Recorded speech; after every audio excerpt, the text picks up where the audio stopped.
Hello, everybody, and welcome to Area Nerdy One. I am Jimmy. The, I am Jarrett. I'm the man behind the And mask this Jimmy, time.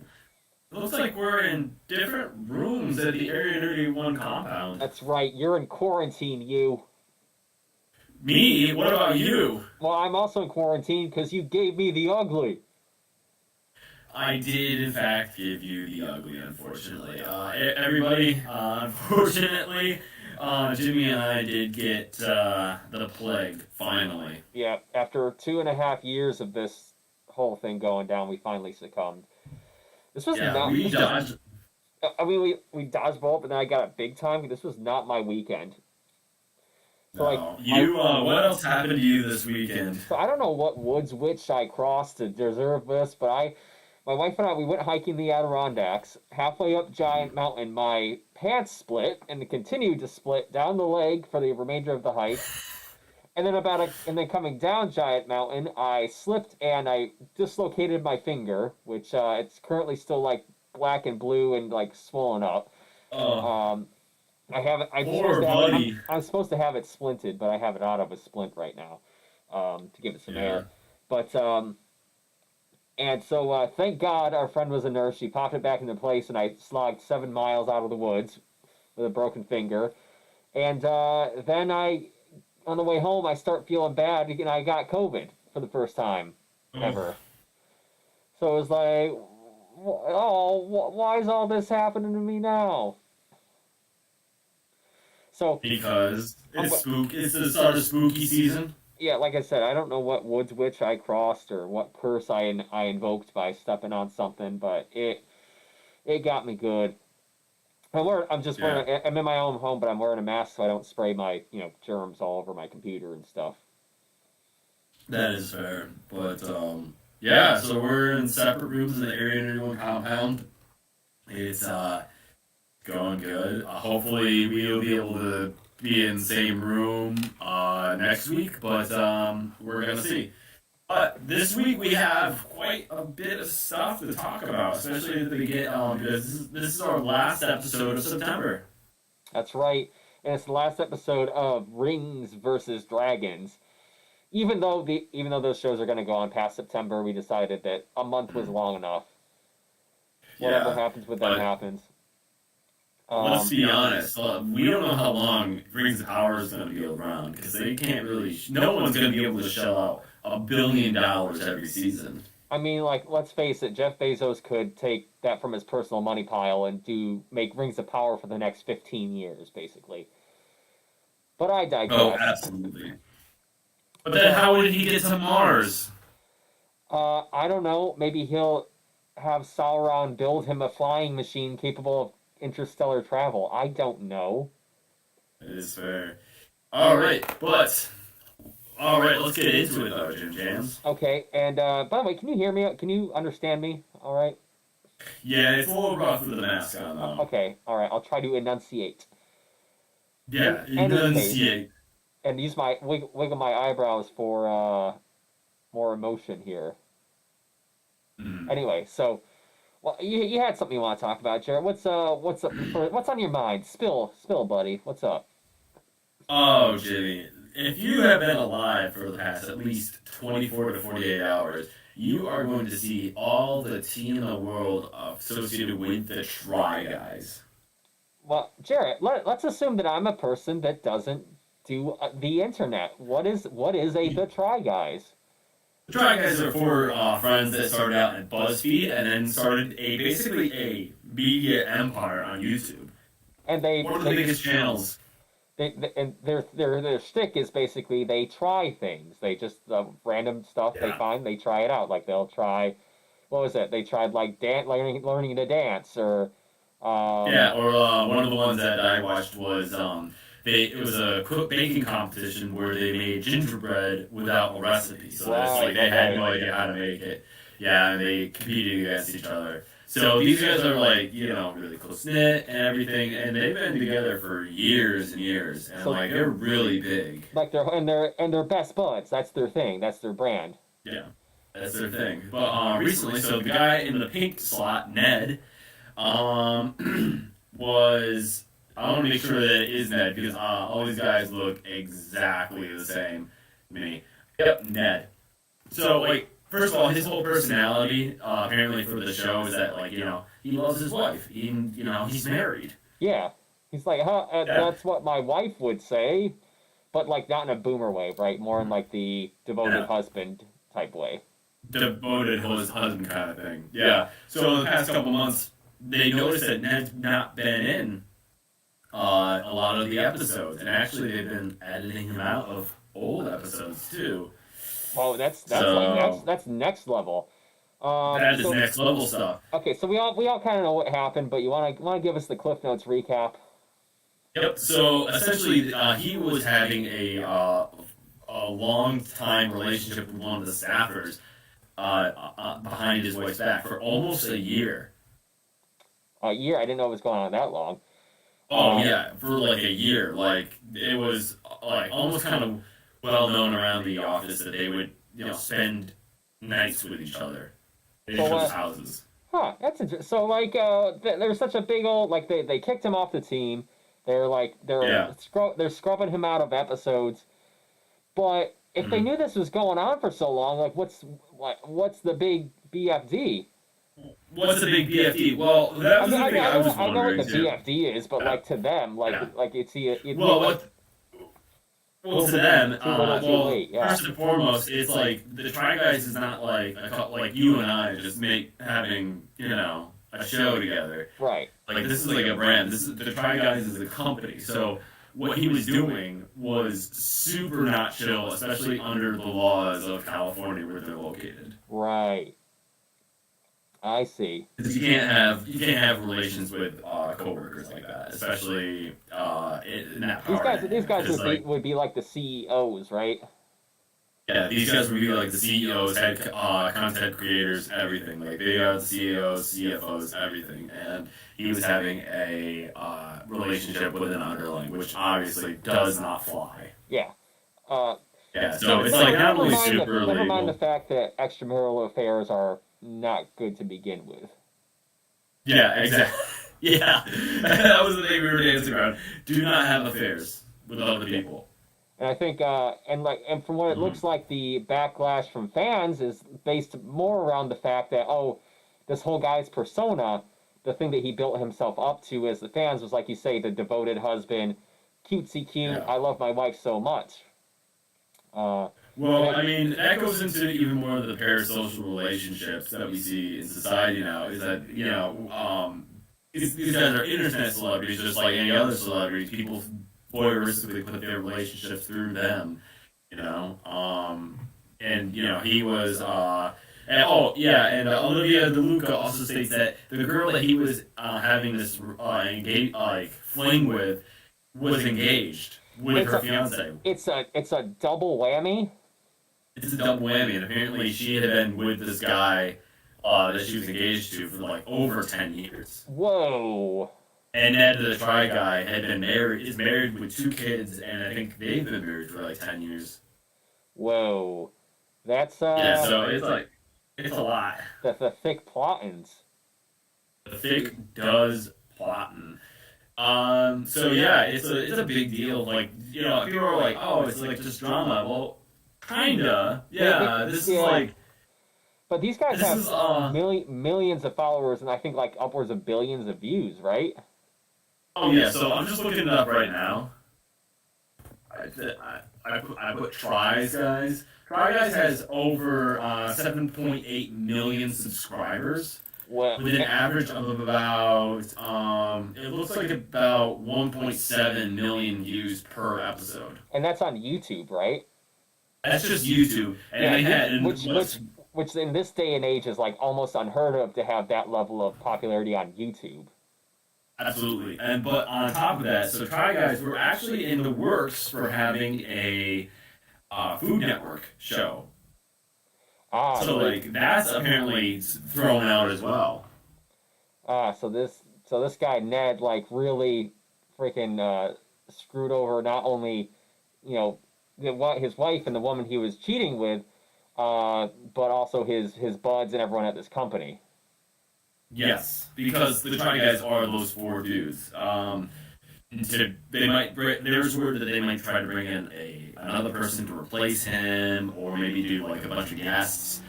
But we don't know yet. It's like when you get your tooth knocked out. Like people are gonna notice when it's not there.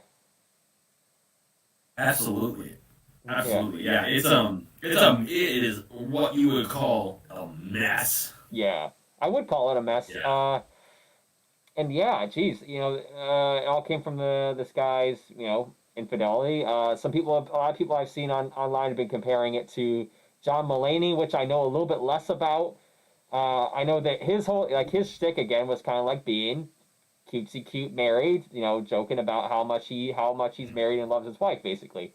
And then Well, the thing with John Mulaney too is that people have to realize is that he was struggling with a lot of mental and substance issues. Right. So like it's not just like, oh, he just cheated on his wife. No, he had a lot of stuff going on. And then of course recently in the news, Adam Levine was shown to be in the news for the first time since 2008. Right. Yeah. So Yeah.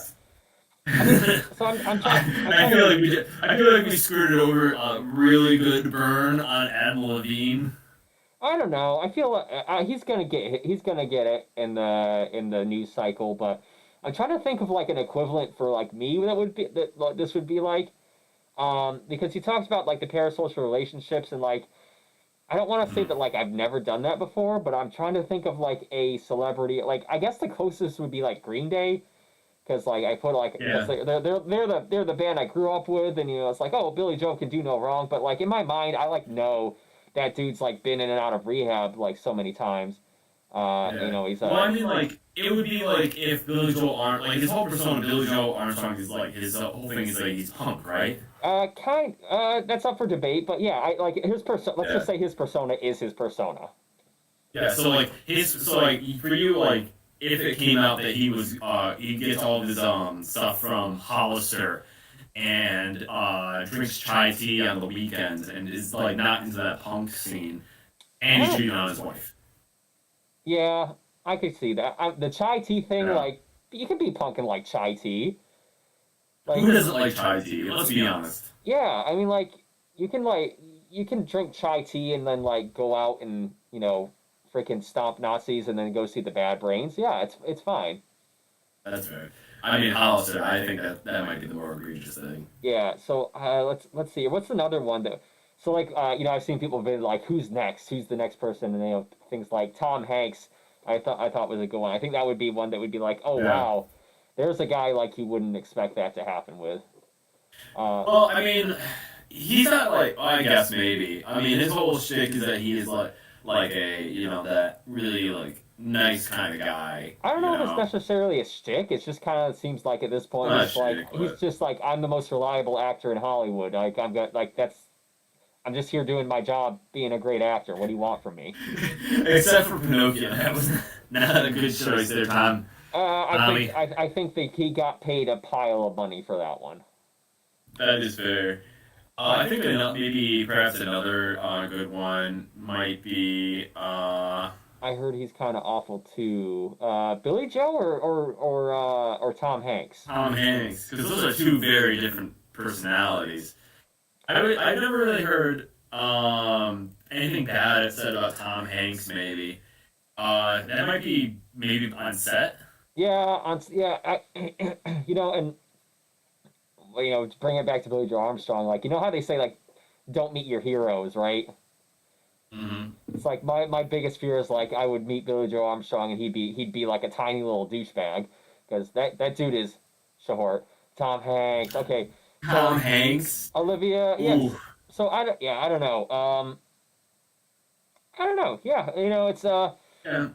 Tom Hanks might just be he's a very good actor, but like, yeah, maybe it's like what Olivia said. He always plays like that almost fatherly kind of he played grandfatherly Mr. character. Rogers.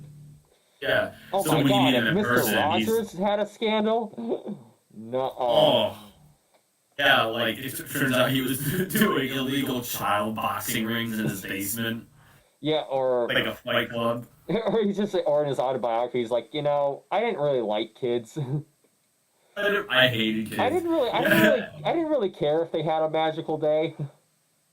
Or like the people that were the actors in the handbooks of the Imagination Land were actually like captives, and nobody Yeah. cared. Okay. Oh, I mean, we kind of had a similar situation with Elmo years back, if you recall. But we digress. Uh, yeah, We we di- digress. That is, we that digress is all the way. We digress all the way. So let's. You have anything else? Any parting shots for the try guys here, or you want to move on to something else? yeah.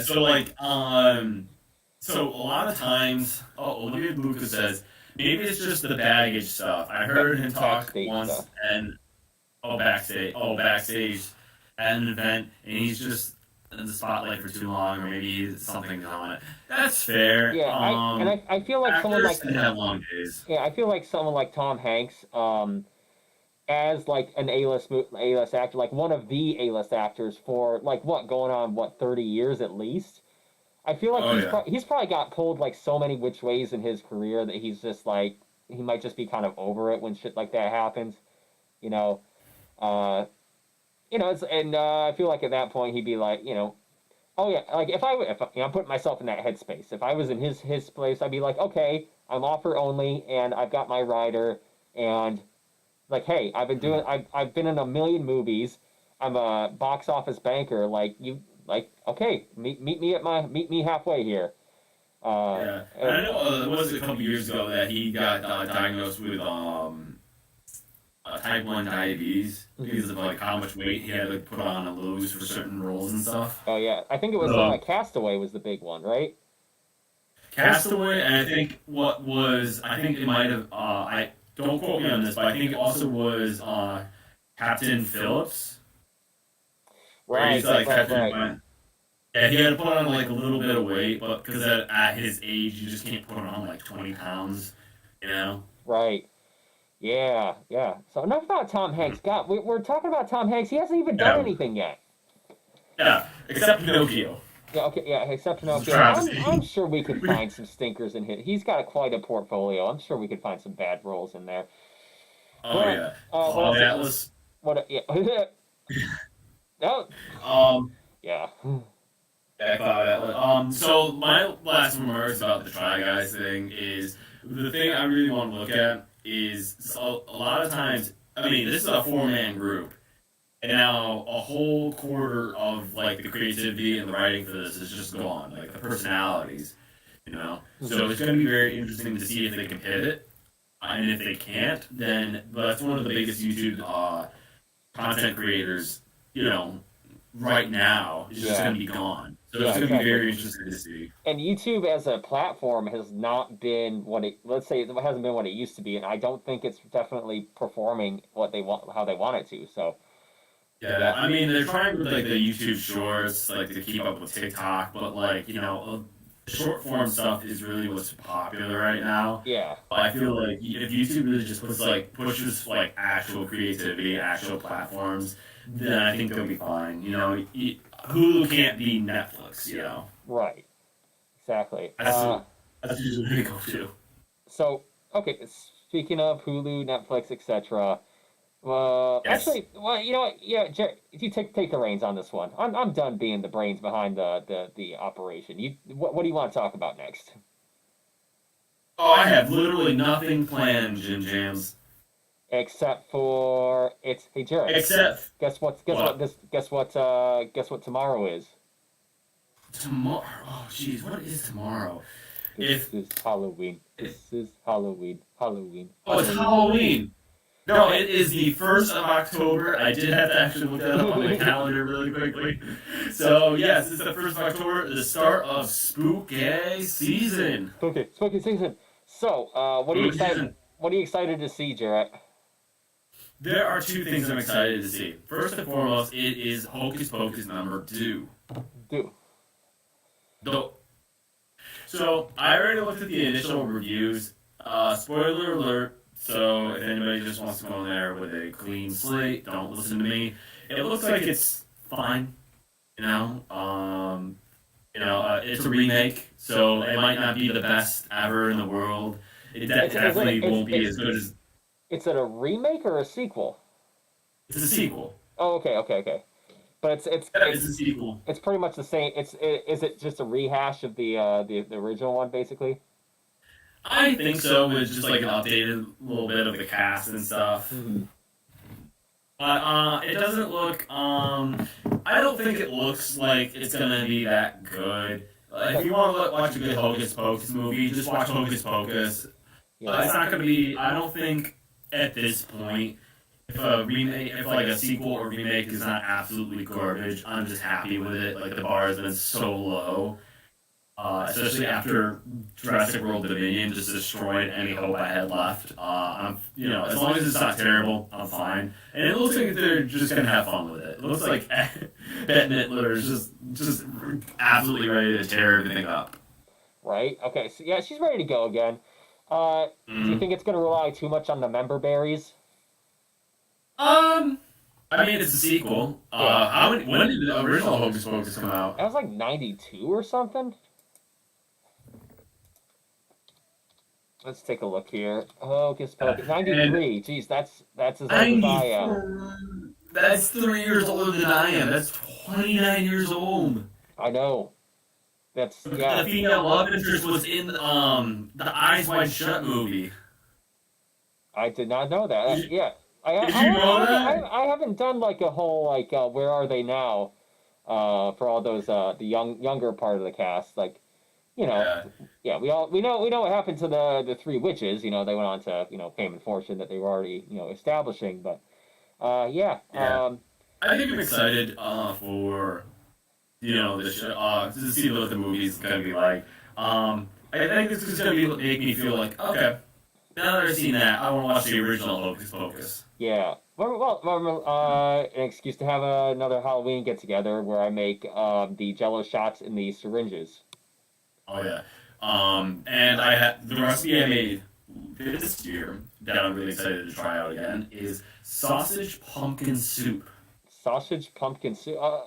That seems like it'd be a tricky one to pull off. No, it actually is pretty good. Sausage. I did it. What kind of sausage are we talking about? Like Italian sausage or like endive? Just a Or good old fashioned Italian sausage. are we talking like, or do you go to like get those like frozen breakfast sausages that you get? No, I get fresh. I get like an actual sausage. All right, no gray meat in there. No, Okay, that's good hell to hear. no. All right, Only the good shit. all right, all right. All right. Mm-hmm. I'm willing to give it a shot as soon as Yeah, my you're gonna give it a shot. taste comes back. Yeah. Well, I made you that hot cocoa you didn't ever tried. Yeah. Interestingly enough, my sense of smell has stuck around, but my sense of taste hasn't. Really? Because I lost both. Yeah, my sense of taste went like yesterday afternoon and evening. But I can still smell fine. Uh, my girlfriend's parents got me Verner's ginger ale. Yeah. I really like it. It's like a very hearty ginger ale. I love it. So the other day I was like, I gotta treat myself, and I opened up one of those things, and it just tasted like club soda because it was just like there was no taste. It was just like bubbly. It was just seltzer water to you. It was just seltzer water. Yeah, it was really tough. May as well have drank a White Uh, Claw. exactly. At least I get a little hammered out of it, but no, it was pretty disappointing. Um, but yeah, I'm really excited for that. Okay. The other movie I'm really excited to see for an opposite reason. I'm really ready for this to absolutely bomb horribly so we can see the end of it and the end of that genre for a long time. Okay. That is Halloween Kills. No, Halloween Ends. Halloween, now Halloween Kills was the last one, right? Yeah, and that one was absolute garbage. I know that was it got terrible reviews. Even the fans hated it. Yeah, So even Matt was upset with it, and Matt Michael Myers is Matt's guy. Like yeah. for some reason he has very fond childhood memories of watching these movies. This would have traumatized me. Yeah. I gotta be honest with you, Jimmy and I are not big slasher fans. No. Like it's not our bag. No, It's not a really big deal. yeah, I'm more into like the gothic horror stuff, like the Dracula, Frankenstein type stuff. It's anything with Vincent Price, really. Yeah, and like I've started like getting I'm gonna see if I can work my way through all of the Draculas this month. I'm That's a lot. Like everything that has to do with Dracula. I don't know if not everything that has to do with Dracula, but just all of like the Dracula movies. So like, Oh, so like Dracula, and then Dracula, like Curse of Dracula with so yeah, uh, yeah. the original one. No, first we got to do. I have to watch Nosferatu. Mhm. And with Count Orlok, who I think is actually kind of scarier as a vampire than Dracula.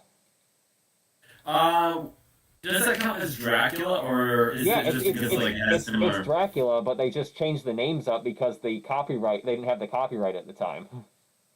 Are you gonna watch Dracula 2000 with Gerard Butler? You know what? Yeah, what the hell? I've committed to the bit, so I'm doing it. Um, Sexy Gerard Butler would they just like take an IP and say 2000 on it? yeah, the thing is between like the 60s and 70s, there's like 15 or 20 like just like bad Dracula movies. Um, You know what I heard was actually really good, uh, and if you give it a chance, it's actually a genuinely good watch. Is Blackula? I heard that too. Like Yeah. it's obviously a black exploitation movie, but like I don't know, like it seems to be a cult classic. Yeah. So like I watched it and I was like, so it's obviously like a black exploitation movie, but apparently like behind the scenes they're like, yeah, this is gonna be a black exploitation movie, but we're actually gonna tell a story here and have characters. Right. Interesting. I have to take Yeah. that. So I have to take a look at that one. And let's see, what's a like Dracula. There's ones I enjoy watching. I'd watch Dracula Dead and loving it again. that's a good one. Because Leslie Nielsen is Dracula, surprisingly on point. Oh yeah. Same with Um, Mel Brooks as Van Helsing, but I'll tell you what. I'll watch any. I'll if you watch Dracula movies, I'll watch any H.P. Lovecraft movies because a lot of Vincent Price movies are based on Lovecraftian stories, and I'm always here for it. okay, all right. Well, let's put a pin in this because I'm not 100% certain what I want to do for next month's theme. Yeah. But let's. Anyway, All right. Halloween ends. Yeah.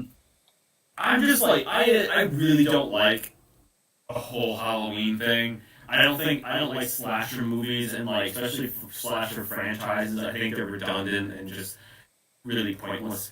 So I'm really excited for this to just be like the end, Right. done.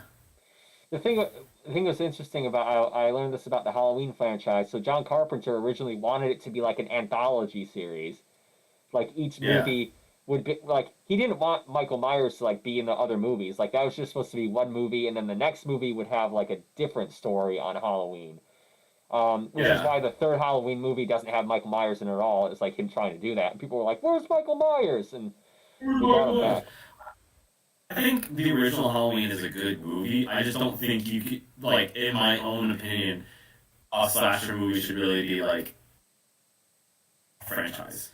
Right. Yeah. Yeah. Um, yeah, the whole there's a big old difference for me, like you say, between like a slasher movie and a monster movie. Like I don't know what it is. So like just basically so same exact premise, like just like swap out Michael Myers with like a werewolf or like a mutant bear or something. Yeah. Same exact premise, but for some reason making it a human slasher movie, just like I don't know, it just takes it to a. It's not that it scares me more; it's just I just don't enjoy watching it. Yeah, it feels like, especially like even like the Saw movies. I really never understood that Yeah. stuff Well, okay, like, at so all. I but don't. yeah, but here's another thing with Michael Myers is like originally, Mhm.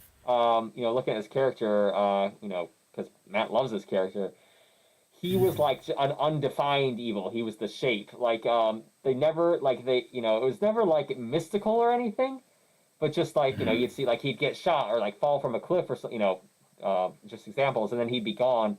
And like you don't know why he survives or why he keeps coming back. He's just like this unnameable on like so it is somewhat Lovecraftian or like Eldritch in that fact that it's like there is no definition of it. It's just a nameless like he just is. Yeah. Which I think is kind of a Um. cool concept, but after what, seven Yeah. movies?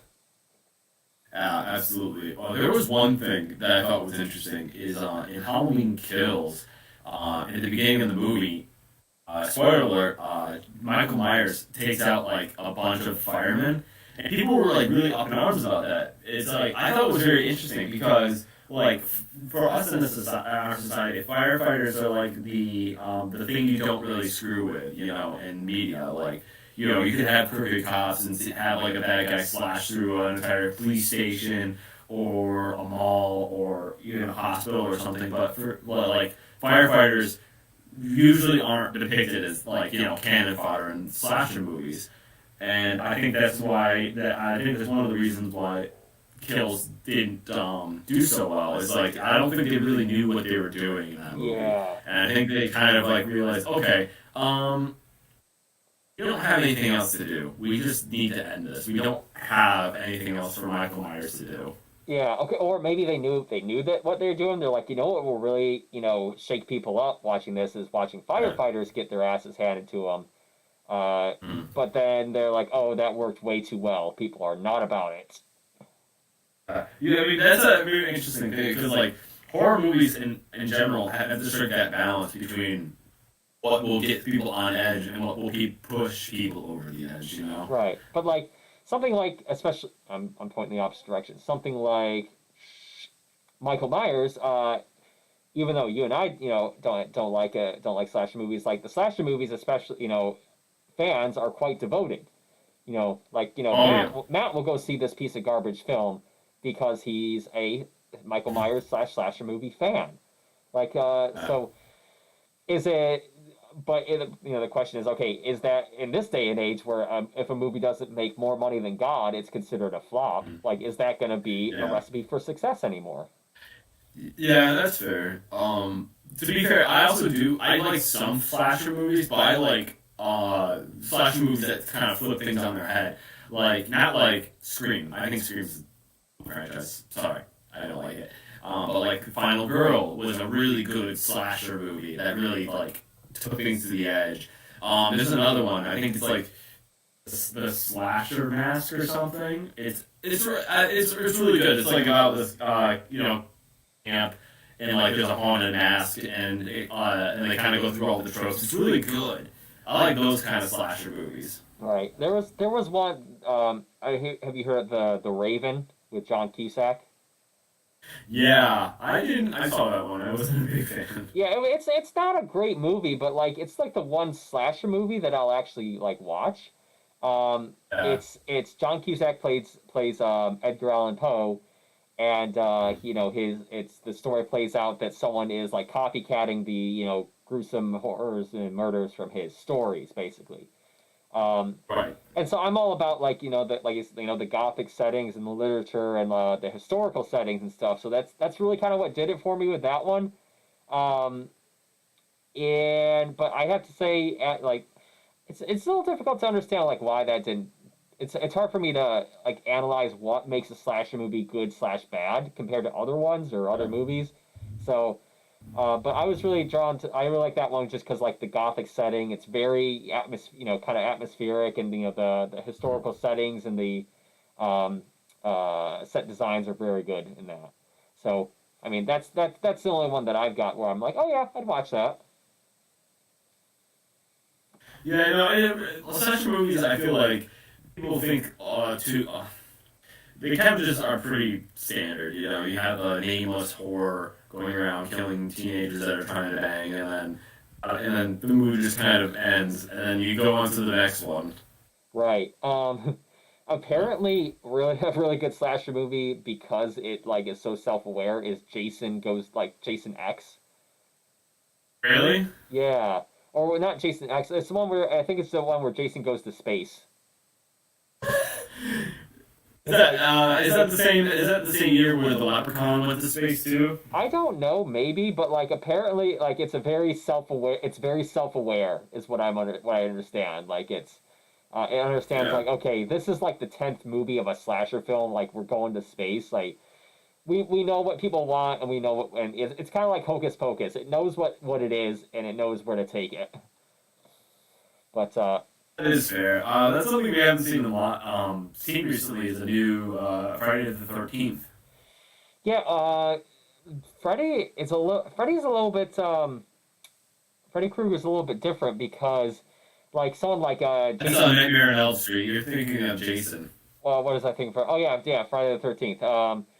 Yeah, that okay. Yeah, Yeah. both of those are kind of hard to do because they deal with a little bit more touchy subjects. Like Michael Myers is literally just a blank slate mostly. He's just an unknowable evil. But Mm. Jason is he's a guy with mental issues. Freddy Krueger is he's a predator. So he is, Yeah. so both those things are much more touchy subjects, and it's hard to tell a story with that, especially in today's day and age, and make it like Mm. something that people are going to want to go see. That's fair.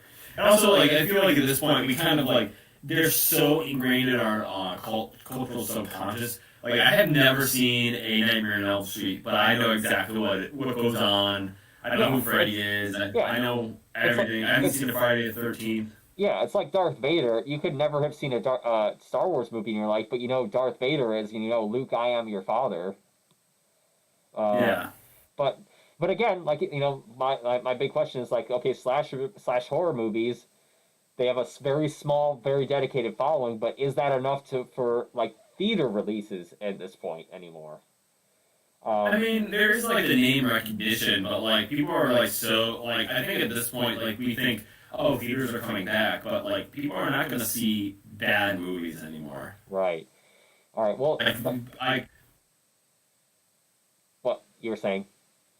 I was just saying like people are not going to waste their time anymore. Like we have streaming now. Why go to the theater and watch like just a subpar movie like Fast and the Furious 27? Right. You But know, I think it remember how goes many to the times theater. we went to the theaters and we're like, this movie sucks really hard, but we spent Mm. $20 on these tickets, so we're gonna ride this out to the bitter end. That's how I was with Jurassic World Dominion. I was like I paid too much money to not know how bad this is. Yeah. Like I'm gonna push. It's like, what if I take this Giganotosaurus and push him into the claws? And then so, why do they always? Well, I mean, like I get like the Tyrannosaurus is their Pikachu. You know, they got to put it on the coins and whatever. But like you can do other shit. Right. You know, like Well, Jurassic Park 3. People, whatever you say about it, at least the Spinosaurus was memorable. You can never say that the Indominus Rex was more menacing or more cool than the Spinosaurus. Okay. We're digressing a little bit. My take on Yeah. my take on the Jurassic World franchise. It was less about the story and more about setting up the really cool shots of like the dinosaurs roaring with like an explosion in the background. Like it was about posing the dinosaurs and being like, remember Jurassic Park? Mm. All right. So Remember the good movies? remember the good movies? Okay, so we're talking now. This is the last episodes of our Rings of Power versus House of the Dragon episode. Um, Absolutely. and let's talk a little bit. Let's talk about this guy right here, Adar. So, did you watch the newest episode that came out today? I started it. I did not finish it, however. Okay, well, You can spoil it for me. I can. Are you sure? Yes. Yes. It's fine. Okay, well, we find out that Adar. We found out for sure that Adar is not Sauron in this in the previous episode. Like, I already knew that. yeah, like but speculation has been running rampant over who is what and when and why. Um, Yeah. But basically, we find out that Adar is one of the first orcs. He is like the first attempt at an orc. That's why he is like how he is. He's got black blood, like a regular orc, and that's why they call him father because he's like they're my children. They literally are his descendants, basically. Yeah. And that's why he's basically trying to actually make a home for them. It's like, oh, and there's a really interesting line, because we talk about like orcs a lot because they're like our favorite part of the whole franchise, and like how we want them to have characters. And he's like, Galadriel's like is like orcs are terrible, and he's like we're all creations of the great being, we have just as much a right to live as anyone else, and it's like okay,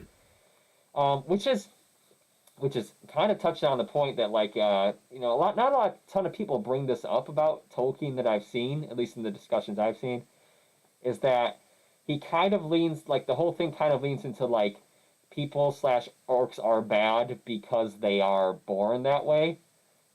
Uh, Like especially like with the Southlanders, they're like your ancestors were bad, so that makes you bad, and yeah. so it's like that just doesn't like I don't much cotton to that.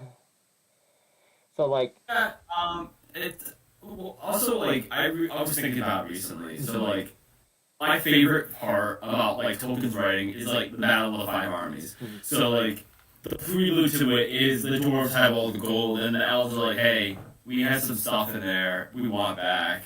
And the men are like, "Hey, we would like some compensation for our entire town getting burnt for your stuff." And the dwarves just basically say, "Hey, jog on. We don't want to give you anything."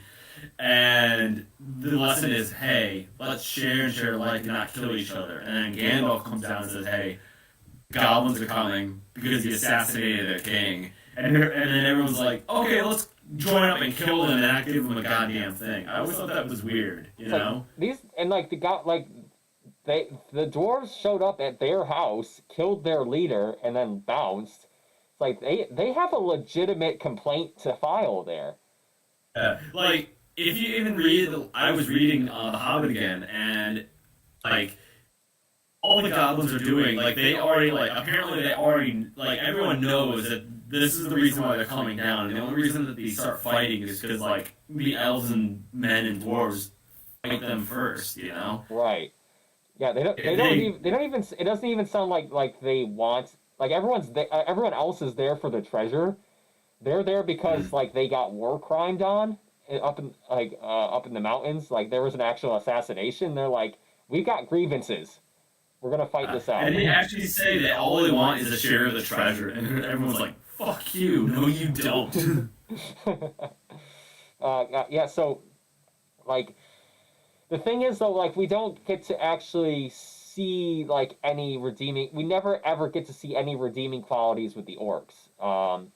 They are like one thing Tolkien's like and like these movies and the show is always like okay they are bad because they are bad, and we don't ever get to see like in this one Adar is like hey they have as much a right to life as anyone else, but they just always make them irredeemably like awful beings. Like they're just completely about slaving and like killing and being the worst pieces of shit ever. So it's like are we gonna be able to see any like redeemable orcs at all? What do you think from this series, from this line of thought?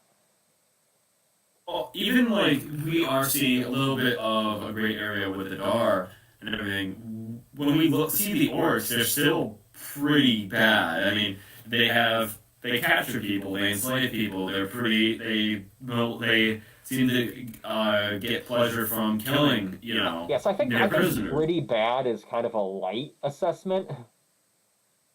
Uh, That is fair, but like at the same time, I mean, if you're basically being at the start of the whole series, like basically orcs are kill on sight for everybody Right, anyway. right. So them acting cruelly towards people that would absolutely kill them, hands down, right out of the pocket. I mean, it kind of makes sense, you know. Yeah, it'd be kind of nice if it'd be kind of nice if we could see like some of that gray area come in.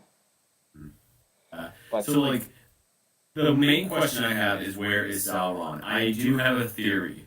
okay, Now. okay, Okay. So when we first started talking about the Rings of Power, we had the promotional shots. The guy with the shaved head and everything. yeah. Like he said, "Oh, Yeah, is that a guy or a woman? It seems kind of more of an androgynous figure. I don't really know. I think it was labeled as Sauron. People thought it was Sauron. I don't think it is. I think the stranger, like the stranger, is Sauron. Even though it's like that's the thing. Like this show seems like they're got it seems like it's too simple that it would be Gandalf. Because it's really obviously pointing to Gandalf, but I feel like this show wants to set up a moment where they're like, "Ha, bitch, you thought." Yeah. So like I was thinking like, okay, so what if we had the orcs point of view? What if we had all this blah blah blah? What if the orcs were bad? Well, what if like as far as Sauron and Morgoth were concerned, like the whole Morgoth thing started because he just wanted to add his harmony to the song of the Iluvatar. Yeah. Like he would like as far as he's concerned, he and Sauron are concerned, they're the good guys. Yeah. But when Sauron, what I'm thinking is like when Sauron comes back, he's not like this evil dude. He's trying to kind of go home, you know? Yeah. Well, that's the thing. Like, that's the thing. So, you know, Adar says, like, you know, at the end of this episode, Adar says that, you know, in order to, you know, gain power, he had to find some shadowed secret, unknown to even him, and maybe like that's what like really tips him over the edge to being a dark person. But I think it was even.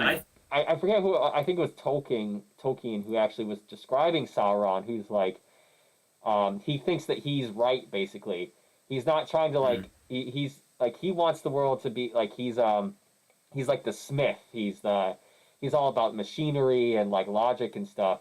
He's trying to make the world in an image that he thinks would be perfect, basically. Yeah. So like I mean like we think of Sauron as this giant monster figure, but in reality, when he was created, he was literally just a craftsman. Yeah. So that's what I think the stranger is that's him. Mm-hmm. Now he's learning what life is and what it is to be good and bad and stuff. But I think, you know, this is what he's going to be like before he starts becoming more of the Sauron we know, you know? Right. Right. So who do you think I don't know, like those figures, the guy with the figure with the robe and the staff who people think is Sauron, which I'm still saying that's Sauron, but who do you think that is? So I think personally, those might be like Morgoth cultists. Like Morgoth is gone. Right. Sauron is the next best thing.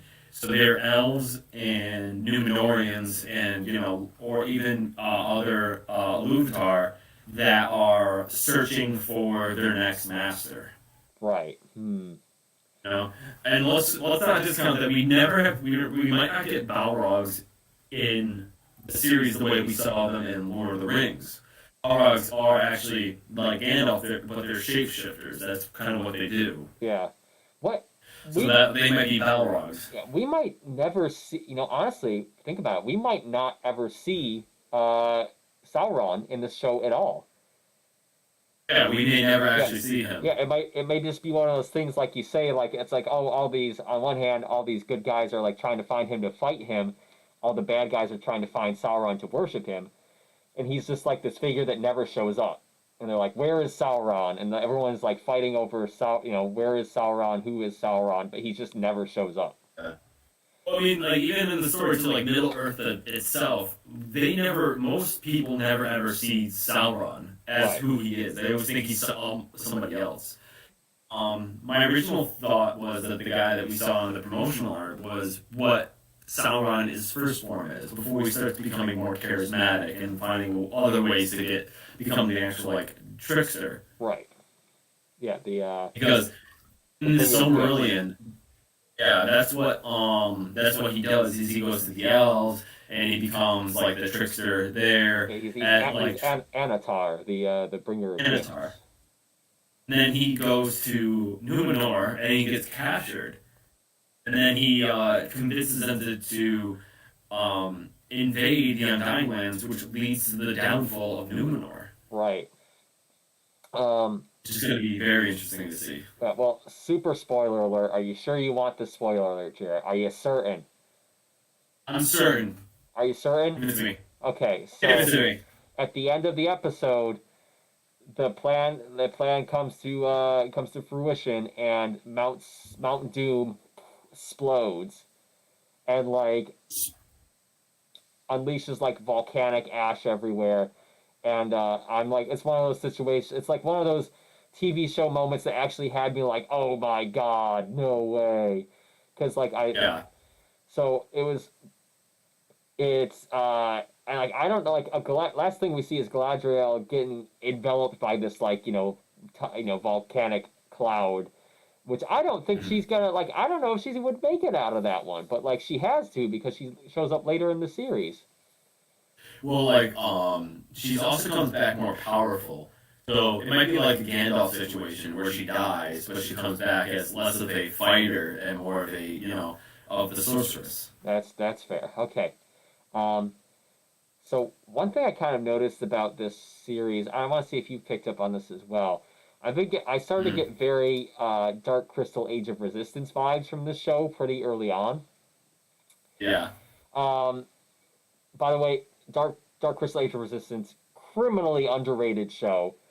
The fact that Netflix like just canceled it, like I begin my supervillain arc every time I remember that they canceled this show. Um, Oh, but beautiful show. yeah, but there's a lot of like echoing themes and stuff. Obviously the high fantasy, the good versus evil, the young people journeying, etc. Mhm. Especially with the hobbits, I'm getting a very like cute puppety feel from them. Um, Yeah. but basically but something that really struck home for me, like really kind of you know connected the dots a lot for me was when they were talking about Mithril, right? Yeah. So Mithril, is like it's obviously the stuff that Bilbo's armor shirt is made out of, right? Highly Yep. powerful, highly strong, and like the dwarves dig it out of the ground, but it's highly dangerous, and it's claiming resources and stuff. The elves want it to basically bathe in its light and replenish themselves, which so I'm like getting very Dark Crystal vibes because I'm like that sounds like it's gonna be like the the Skeksis ceremony where they rejuvenate themselves in this crystal chamber. Yeah. Um, Well, also, it's like, I like how, like, we see Mithril is no longer just this metal that kind of is thrown around as the Deus Ex Machina for Bilbo. It has a purpose in the story. right, and like the themes between these two shows are like just like the drawing out and gathering of natural resources, to extend their lives and with no matter the consequences and Mhm. the lies and the manipulation of everyone around them, like especially by the elves, which we haven't seen in any other like Tolkien work. Honestly, we haven't seen them be like this human or this uh, ability to have like uh, you know these points that are they have weaknesses and they have like they lie, they cheat, they steal, whatever they have to do. Yeah, it's they're taking them out of, like, the realm of, like, Lord of the Rings. They're just kind of there to be They're kind of better than men. yeah, like angelic figures almost. Yeah, and now they're actual, like, players in, Middle Earth. Yeah. Oh, and the Skeksis are like super good. Good comparisons for the elves because like there's a lot of like decay disguised with opulence, basically. You know what I mean? Mhm. Yeah. The Well, elves, I mean, I haven't gotten that yet from the elves. yeah. Well, you saw like their tree is like starting to rot, right? And like, but they're surrounded Oh by yeah. all this beauty and like richness and golden leaves and stuff, and then on the inside everything's just kind of rotting. I And think then that's kind of a good point where it's kind of like everything is really good for the elves. All things are really good, yeah, but because they're so long lived, when there's actual change that is gonna happen, they have no idea what to do with it. yeah, exactly. But then also like, oh, they're like one with nature, and they have all the leaves and the trees. But as soon as they're like threatened, they're like, okay, we're gonna get this mithril. They're gonna like draw these resources from nature, no matter the consequences, Mhm. basically. Yeah, absolutely, and I think maybe that'll be like the waking of Durin's Bane. Like, it's not just like it happens and then Moria. It becomes like Carrick becomes Moria. It's a long process. Yeah, Because like Doom becomes Moria. After like the elves behest and prodding, they keep delving deeper, wake up the Balrog, and then like the elves don't do anything to help them with that. Right. It's just like, okay, well, get the mithril, you know. Right. It's all about just the drawing of the resources, and then no matter the consequences, and it doesn't matter if it hurts the people around them, the natural world. It's like, oh, like, oh, the elves are high and mighty, but as soon as they're like, oh, we might not live as long, they're like, we're gonna be jerks about this. Yeah. I also like how like we're actually seeing the more of the actual conflict between the elves and the dwarves. Mhm. Like you get more of the actual contrast between their cultures and how they live and how that would actually be a butting of the heads. And I also like how Numenor is a lot more politicking than the other species so far. Right. Oh, and like one little detail I've noticed. So you notice Mhm. the cavalry from Numenor. Their Mhm. helmets, if you look at them, are very similar, if not identical, to the Rohirrim's helmets in Lord of the Rings. So you start to see Yep. like if you look close, you can tell the production team wanted this. Like all these little details, you see how Numenor like disseminated out into Middle Earth, and like how the culture became what is going to evolve into what we see in the original trilogy's movies. Yeah. So very cool. I do like that too. Yeah. All right. I think we're almost here, up on time. Is there anything else you want to touch on before we head out? Yes. So before we head out, with one of the things that I was gonna do is, once a week I'm gonna pick a movie for this month especially. Gonna be a spooky movie that I haven't tried yet, but I definitely wanted to. So this week will be The Resurrected. Which is the Resurrected. The Resurrected. The Resurrected. Bueller. The Resurrected. Bueller. The Resurrected. So basically, what I'm going to do is take movies that that were on my list I've never gotten around to, and I'm going to actually watch them. And Resurrected is obviously a movie based on not Herbert West. It is the curious case of Charles Dexter Ward.